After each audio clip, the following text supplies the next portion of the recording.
And now we're gonna leave that for a while, and we're gonna cover a new topic.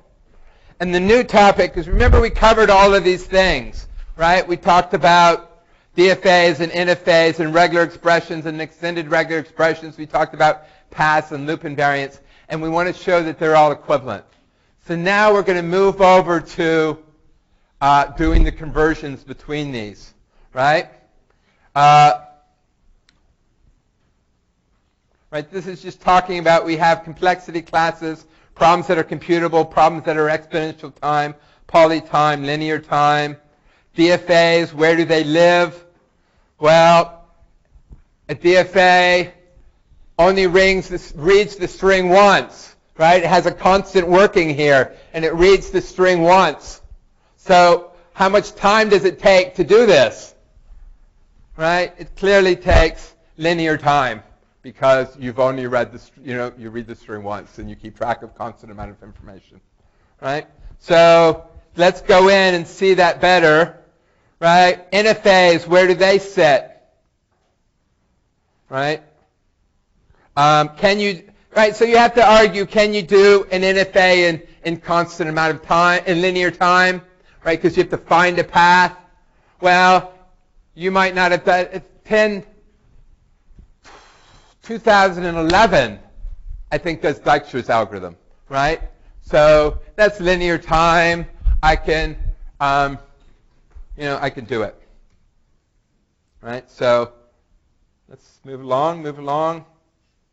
All right. So here we moved it over here, right? So this what we just said. What doing depth first search, you can do NFA in linear time, so it fits in here. Clearly, if you can DFA, can do it, and an NFA can do it. Why? Because a DFA is just a restricted NFA, right? So now what we're going to do is we're going to say, suppose I have a DFA, I have an NFA, I'm going to build a DFA for it, right? And I've been talking to the curriculum people saying, what I said in my curriculum proposal is we should hand wave this and not do the full proof. And so when I was at home making hand wavy slides, it covers most of it. So I'm not really sure how much we're cutting out. All right? What we're cutting out, I'll tell you what we're cutting out. NFAs with epsilon transitions makes your life hard. So we're not going to do epsilon transitions. And otherwise, we're more or less going to do it. All right, so but somehow I still feel I do it, but instead of having this many slides, I only have this many slides. So I'm definitely cutting something out. And if you go to the very first slide, it says NFAs to DFAs, and then it says long. So if you click there, it'll go to the end of the slides where it has all the old long slides. And this is the short slides. All right, so. Oh, and then later we're going to say, where do regular expressions take? How long do they take? I don't know. But we're going to prove that if a DFA can do it, then an extended regular expression. No, this says no. We're going to say if an extended regular expression can do it, then a DFA can do it.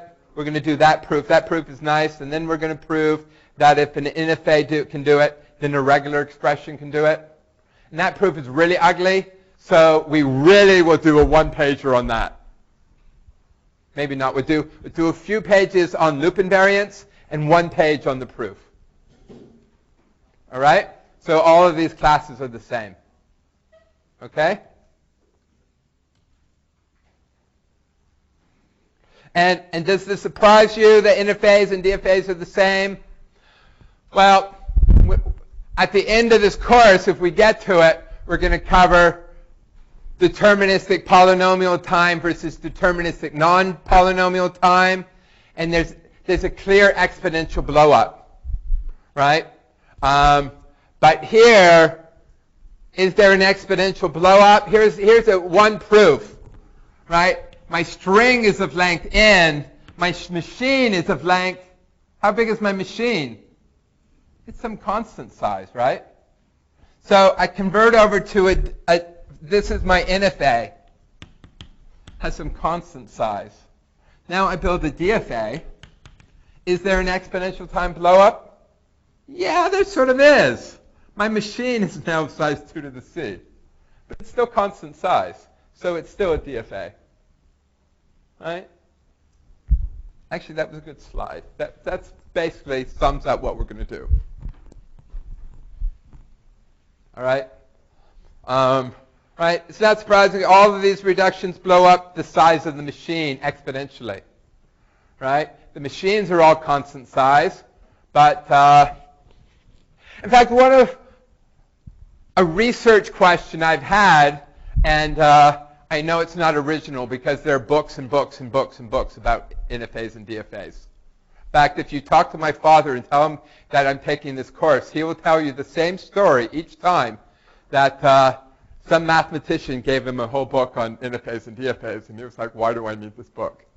Right? But the question is, to get from one of these to the other, sometimes I go from here to here to here, right? And I believe that there's only one exponential. You don't exponentiate twice, but I don't know that. All right, so now, and that will automatically, once we prove that they're equivalent, right, that automatically fills in that these closures are all true. Didn't we know that they're equivalent from Church's thesis regardless of how much time they take, or is how much time they take important to fill in this chart?